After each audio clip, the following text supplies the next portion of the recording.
പ്രിയങ്ക ഗാന്ധിയെ വയനാട്ടിൽ സ്ഥാനാർത്ഥിയാക്കാനുള്ള AICC തീരുമാനം ഒരു തെറ്റിദ്ധരുത്തൽ കൂടിയാണ്.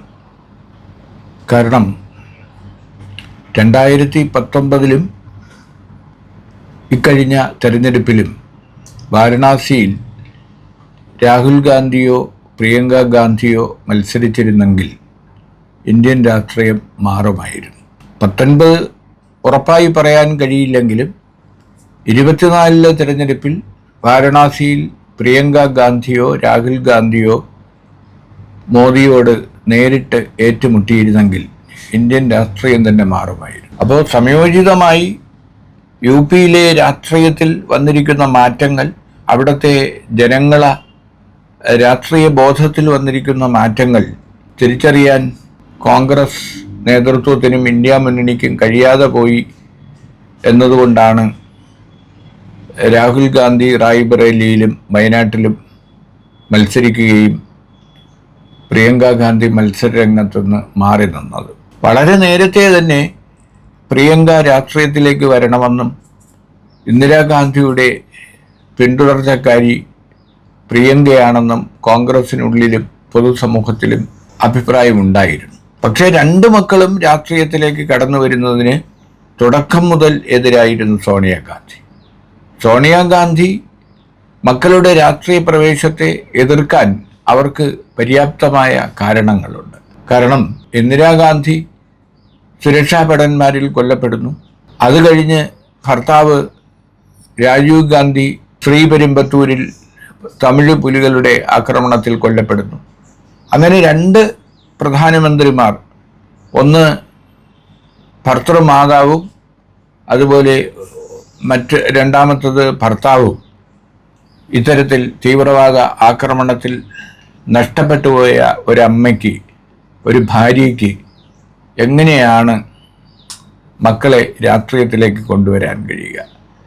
പക്ഷേ രാജീവ് ഗാന്ധിയുടെ മരണത്തോടെ ദേശീയ രാഷ്ട്രീയത്തിലും കോൺഗ്രസിൻ്റെ നേതൃത്വത്തിലും വന്ന വലിയ പ്രതിസന്ധികൾ, ആ പ്രതിസന്ധികളിൽ രാഷ്ട്രീയ രംഗത്തേക്ക് കടന്നു വരാൻ അവർ നിർബന്ധിതരാകുകയായിരുന്നു. അങ്ങനെയാണ് സോണിയാഗാന്ധി കോൺഗ്രസ് അധ്യക്ഷയാവുന്നതും പിന്നീട് മത്സരരംഗത്ത് വരുന്നതും UPA അധ്യക്ഷയാകുന്നത്. അപ്പോൾ നെഹ്റുവിൻ്റെ പാരമ്പര്യം ഉയർത്തിക്കൊണ്ട് ഗാന്ധി കുടുംബത്തിലെ ഓരോ ആളും രാഷ്ട്രീയ രംഗത്ത് മത്സരിക്കുന്നതിനെ എന്നും പരിഹസിച്ചിട്ടുള്ളവരാണ് ഇടതുപക്ഷവും BJP. കുടുംബ പാരമ്പര്യം പാടില്ല എന്നാണ് അവർ പറയുന്ന പ്രധാന വാദം. ഇപ്പോൾ ഏറ്റവും ഒടുവിൽ രാഹുൽ ഗാന്ധിക്ക് നിയമപരമായി 2 മണ്ഡലത്തിൽ വിജയിച്ചെങ്കിലും ഏതെങ്കിലും ഒരു മണ്ഡലം രാജിവെക്കുക തന്നെ വേണം. അപ്പോൾ വടക്കേ ഇന്ത്യയിൽ കോൺഗ്രസിന് നേതൃത്വം നൽകാൻ റായ്ബറേലി ആയിരിക്കും ഉചിതം എന്ന് കോൺഗ്രസ് നേതൃത്വവും AICCയും എല്ലാം അഭിപ്രായപ്പെട്ടപ്പോഴാണ് റായ്ബറേലി നിലനിർത്താനും വയനാട് ഒഴിയാനും ഉള്ള തീരുമാനം കൈക്കൊണ്ടത്. അങ്ങനെ വരുമ്പോൾ രാഹുൽ ഗാന്ധിയുടെ പ്രതിസന്ധി ഘട്ടങ്ങളിലെല്ലാം വയനാട്ടിലെ ജനങ്ങൾ അദ്ദേഹത്തെ ചേർത്ത് നിർത്തി എന്നാണ് രാഹുൽ പറയുന്നതും കോൺഗ്രസ് നേതൃത്വം വിശ്വസിക്കുന്നതും. അത് ഒരു യാഥാർത്ഥ്യവുമാണ്. കാരണം വലിയ പ്രതിസന്ധികളിലൂടെയാണ് കഴിഞ്ഞ 5 കൊല്ലം രാഹുൽ ഗാന്ധി കടന്നുപോയത്. കാരണം രാഹുൽ ഗാന്ധിയെ പലവട്ടം പല കേസുകളിൽ കൊടുക്കാനുള്ള ശ്രമങ്ങളുണ്ടായി. ED 40 മണിക്കൂറോളം സോണിയാഗാന്ധിയും രാഹുൽ ഗാന്ധിയും ചോദ്യം ചെയ്തു.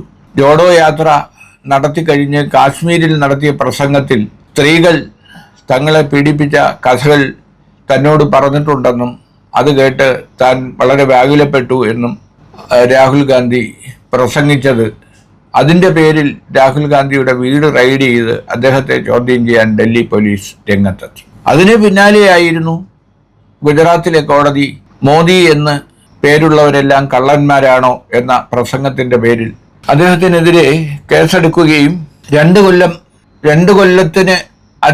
കൊല്ലത്തിലധികം ശിക്ഷ വിധിക്കുകയും ചെയ്തു. കാരണം 2 കൊല്ലത്തിലധികം ശിക്ഷ വിധിക്കപ്പെട്ടാൽ പാർലമെന്റ് അംഗത്വം നഷ്ടപ്പെടും.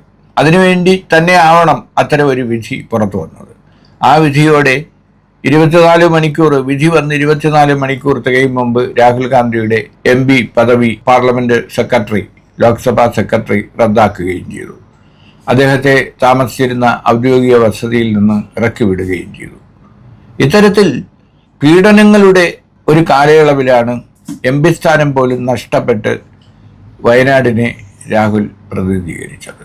അപ്പോൾ ആ കാലയളവിൽ വയനാട്ടിലെ ജനങ്ങളോട് അദ്ദേഹത്തിനുണ്ടായ ഒരടുപ്പം അത് ഒരു ആത്മബന്ധമാണെന്നും അതുകൊണ്ട് തന്നെ വയനാടിനും റായ്ബറേലിക്കും ഒരുപോലെ സന്തോഷം തോന്നുന്ന ഒരു തീരുമാനം കൈക്കൊള്ളുമെന്നും നേരത്തെ തന്നെ രാഹുൽ വയനാട്ടിലെത്തിയപ്പോൾ പറഞ്ഞിരുന്നു. അത് യാഥാർത്ഥ്യമാക്കിക്കൊണ്ട് തന്നെയാണ് തൻ്റെ പ്രിയ സഹോദരിയെ പ്രിയങ്കയെ മത്സരരംഗത്ത് അയക്കാൻ രാഹുലും അതുപോലെ മകളെ മത്സരരംഗത്തേക്ക് വിടാൻ സോണിയാഗാന്ധിയും അതുപോലെ AICC പ്രസിഡന്റ് ഖഡ്ഗെയും എല്ലാം തീരുമാനിച്ചിരിക്കുന്നത്.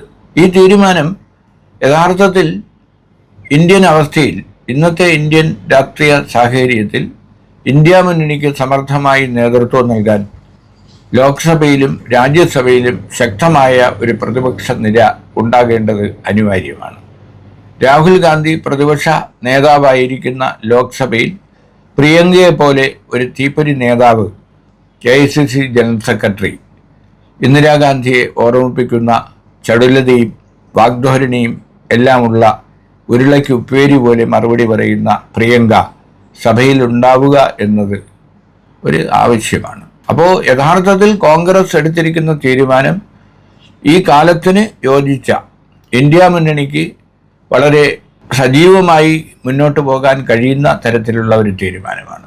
കേരളത്തെ സംബന്ധിച്ചിടത്തോളം രാഹുൽ ഗാന്ധി മത്സരിച്ചപ്പോൾ തന്നെ കേരളത്തിലെ UDFന് അത് ആവേശകരമായ ഒരു കാര്യമായിരുന്നു.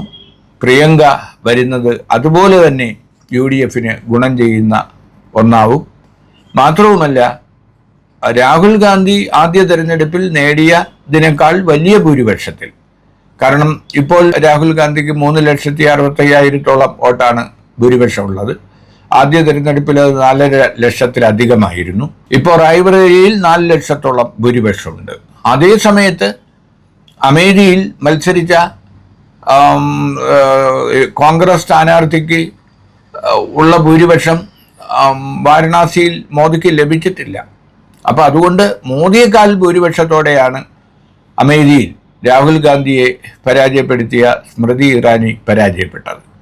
അപ്പോൾ സ്മൃതി ഇറാനിയെ പരാജയപ്പെടുത്തിയ സോണിയാഗാന്ധിയുടെ പാചകക്കാരൻ എന്ന് അപഹസിച്ച കോൺഗ്രസ് സ്ഥാനാർത്ഥി നേടിയ ഭൂരിപക്ഷം പോലും ലഭിക്കാതെയാണ് ഇത്തവണ മോദി 3-ാം ഊഴത്തിൽ വിജയം നേടിയിരിക്കുന്നത്. ആ സന്ദർഭത്തിൽ പ്രിയങ്ക കൂടി സജീവ രാഷ്ട്രീയത്തിലേക്ക്, പാർലമെന്ററി രാഷ്ട്രീയത്തിലേക്ക് കടന്നു വരുന്നതിനെ BJP എതിർക്കുന്നത് നമുക്ക് മനസ്സിലാക്കാം. പക്ഷേ ഇടതുപക്ഷം, പ്രത്യേകിച്ചും വയനാട് CPIയുടെ സീറ്റാണ്. അപ്പോൾ CPI ശരിക്കും പറഞ്ഞാൽ വയനാടിൽ സ്ഥാനാർത്ഥിയെ നിർത്താതെ പ്രിയങ്കയ്ക്ക് പിന്തുണ നൽകേണ്ടതാണ്. കാരണം തമിഴ്നാട്ടിലും രാജസ്ഥാനിലുമെല്ലാം CPM സ്ഥാനാർത്ഥികൾ വിജയിച്ചത് കോൺഗ്രസ് വിട്ടു നൽകിയ സീറ്റുകളിൽ കോൺഗ്രസിൻ്റെ സഹായത്തോടെ രാഹുൽ ഗാന്ധിയുടെ നേതൃത്വത്തിൽ തന്നെയാണ് ആ വിജയങ്ങൾ നേടിയത്. അതുകൊണ്ടാണ് ഇരു പാർട്ടികൾക്കും ഇപ്പോൾ ദേശീയ അംഗീകാരം നിലനിർത്താനും കഴിയുന്നത്. അപ്പോൾ ഇടതുപക്ഷം ഇന്ത്യ മുന്നണിയുടെ ഭാഗമാണെങ്കിൽ ഇന്ത്യ മുന്നണിയുടെ നേതൃസ്ഥാനത്തിരിക്കുന്ന പ്രിയങ്ക മത്സരിക്കുന്ന വയനാട്ടിൽ BJP മത്സരിക്കട്ടെ, BJP എന്തായാലും മത്സരിക്കും.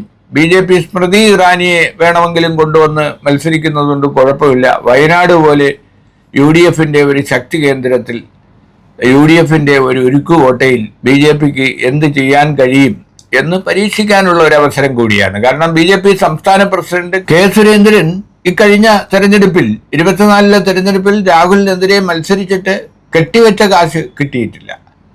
കാരണം കെട്ടിവെച്ച പണം കിട്ടണമെങ്കിൽ ലഭിക്കേണ്ട മിനിമം വോട്ട് പോലും പിടിക്കാത്ത BJP സംസ്ഥാന പ്രസിഡന്റാണ് ഇന്ന് പ്രിയങ്ക ഗാന്ധിയുടെ സ്ഥാനാർത്ഥിത്വത്തെ അപഹസിച്ചിരിക്കുന്നത്. അദ്ദേഹം പറയുന്നത് വാതര പാലക്കാട് ഉപതെരഞ്ഞെടുപ്പിൽ കൂടി മത്സരിക്കട്ടെ, അപ്പോൾ കുടുംബ ആധിപത്യം പൂർണ്ണമാകും, കേരളത്തിൽ അവർക്ക് 3 സീറ്റുകൾ എന്ന നിലയിലാകും, പാലക്കാട് നിയമസഭയിലേക്ക് വധേര മത്സരിക്കട്ടെ. അങ്ങനെ അപഹസിക്കേണ്ട ഒരു വിഷയം ഒന്നുമല്ല പ്രിയങ്കയുടെ മത്സരരംഗത്തേക്കുള്ള വരവ്. പിന്നെ മക്കൾ രാഷ്ട്രീയത്തെക്കുറിച്ച് കൂടി പറഞ്ഞ് അവസാനിപ്പിക്കാം. കാരണം ഡോക്ടറുടെ മക്കൾ ഡോക്ടറാവണമെന്ന് മാതാപിതാക്കൾ ആഗ്രഹിക്കും, എഞ്ചിനീയർമാരുടെ മക്കൾ എഞ്ചിനീയർമാരാവണം എന്ന് ആഗ്രഹിക്കും, ശാസ്ത്രജ്ഞന്മാരുടെ മക്കൾ ചിലപ്പോൾ ശാസ്ത്രജ്ഞന്മാരാകാം. ഇതെല്ലാം നമുക്ക് പ്രവചിക്കാൻ കഴിയാത്ത കാര്യങ്ങളാണ്. കാരണം ഇപ്പോൾ മോഹൻലാലിൻ്റെ മകൻ മോഹൻലാലിനെ പോലെ തന്നെ സിനിമാ രംഗത്ത് സജീവമായി വരികയും നല്ല നടനായി മാറുകയും ചെയ്തിട്ടുണ്ട്. അതുപോലെ തന്നെ ശ്രീനിവാസന്റെ 2 മക്കൾ സിനിമാ രംഗത്ത് ശ്രീനിവാസനെ തന്നെ പോലെ തന്നെ പ്രതിഭ തെളിയിച്ചു കഴിഞ്ഞു. സംവിധാന രംഗത്തും അഭിനയ രംഗത്തും അവർ കഴിവ് തെളിയിച്ചു കഴിഞ്ഞു. മമ്മൂട്ടിയുടെ മകനാണെങ്കിൽ മമ്മൂട്ടിയേക്കാൾ പോപ്പുലറായി മാറുന്ന അവസ്ഥയിലേക്കാണ് അദ്ദേഹത്തിൻ്റെ വളർച്ച. അപ്പോൾ സിനിമാ താരങ്ങളുടെ മക്കൾ സിനിമാ രംഗത്തേക്ക് വരുന്നു, അഭിനയ രംഗത്തേക്ക് വരുന്നു. ഇതൊന്നും ഒരു വലിയ അപരാധമായി കാണേണ്ടതില്ല. എന്തുകൊണ്ട് രാഷ്ട്രീയ രംഗത്തുള്ള നേതാക്കളുടെ മക്കൾ രാഷ്ട്രീയ രംഗത്തേക്ക് കടന്നു വരുന്നതിനെ നമ്മൾ എതിർക്കുന്നു? ഇപ്പോൾ പ്രസിദ്ധരായ ജേർണലിസ്റ്റുകളുടെ മക്കൾ പലരും ജേർണലിസത്തിലേക്കാണ് വന്നിട്ടുള്ളത്, പത്രരംഗത്തേക്ക് മാധ്യമരംഗത്തേക്ക് വന്നിട്ടുണ്ട്. അപ്പോൾ ഒരു പാരമ്പര്യം നിലനിർത്തുക എന്ന് പറയുന്നത് പൊറുക്കാനാവാത്ത ഒരു തെറ്റൊന്നുമല്ല. കാരണം നെഹ്റു കുടുംബത്തിൽ ജനിച്ചുപോയി എന്നുള്ളത് രാജീവ് ഗാന്ധിക്കായാലും രാഹുൽ ഗാന്ധിക്കായാലും പ്രിയങ്കയ്ക്കായാലും അത് മുതുകത്ത് ഒരു കൂനായി മാറുന്നത് ഒരിക്കലും ന്യായീകരിക്കാവുന്ന ഒരു കാര്യമല്ല. കാരണം ആ പാരമ്പര്യം മാത്രമല്ല, കാരണം കഴിഞ്ഞ 20 വർഷമായി രാഷ്ട്രീയ രംഗത്ത് വലിയ പദവികളിലൊന്നും എത്താതെ പ്രവർത്തിച്ച ഒരാളാണ് രാഹുൽ ഗാന്ധി. ഇടയ്ക്ക് അധ്യക്ഷ സ്ഥാനം ഏറ്റെടുത്തെങ്കിലും അദ്ദേഹം അത് പരാജയത്തെ തുടർന്ന് വേണ്ടെന്ന് വെച്ചു. അങ്ങനെ സാധാരണ പ്രവർത്തകർക്കിടയിൽ പ്രവർത്തിക്കാനും രാഹുൽ ഗാന്ധി തയ്യാറായിരുന്നു. പ്രിയങ്കയാകട്ടെ ആദ്യമായിട്ടാണ് തെരഞ്ഞെടുപ്പ് രാഷ്ട്രീയത്തിൽ മത്സര രംഗത്ത് ഇറങ്ങുന്നത്. അതുകൊണ്ട് ഇത് അത്തരത്തിൽ കാണേണ്ട ഒരു കാര്യമാണ്. ഇപ്പോൾ കെ കരുണാകരൻ്റെ മകൻ മുരളീധരൻ പാർലമെന്ററി രംഗത്ത് വരികയും കഴിവ് തെളിയിക്കുകയും ചെയ്തിട്ടുണ്ട്. അദ്ദേഹം നല്ല എംപിയും മന്ത്രിയും ഒക്കെ ആയിരുന്നു. അതുപോലെ EMSന്റെ മകൻ EM ശ്രീധരൻ മത്സരരംഗത്ത് ഉണ്ടായിരുന്നു. ശ്രീകൃഷ്ണപുരത്ത് അദ്ദേഹം മത്സരിച്ചു. AKGയുടെ അഭാവത്തിൽ AKGയുടെ ഭാര്യ സുശീല ഗോപാലൻ രാഷ്ട്രീയ രംഗത്തുണ്ടായിരുന്നു. അങ്ങനെ രാഷ്ട്രീയ രംഗത്ത് കമ്മ്യൂണിസ്റ്റ് പാർട്ടികൾ പോലും പാരമ്പര്യത്തെ നിഷേധിച്ചിട്ടൊന്നുമില്ല. പക്ഷെ എന്തുകൊണ്ട് ഇടതുപക്ഷ രാഷ്ട്രീയത്തിലെയോ BJP രാഷ്ട്രീയത്തിലെയോ നേതാക്കളുടെ മക്കൾ രാഷ്ട്രീയ രംഗത്തേക്ക് വരുന്നില്ല എന്ന് അവർ തന്നെ പരിശോധിക്കേണ്ടതാണ്. കാരണം മാതാപിതാക്കൾ മാതൃകയാണെങ്കിൽ തീർച്ചയായും മക്കൾ അച്ഛൻ്റെയും അമ്മയുടെയും ആ പാരമ്പര്യം ഉയർത്തിപ്പിടിച്ചുകൊണ്ട് അതേ രംഗത്തേക്ക് വരാൻ ആഗ്രഹിക്കുകയാണ് സ്വാഭാവികമായും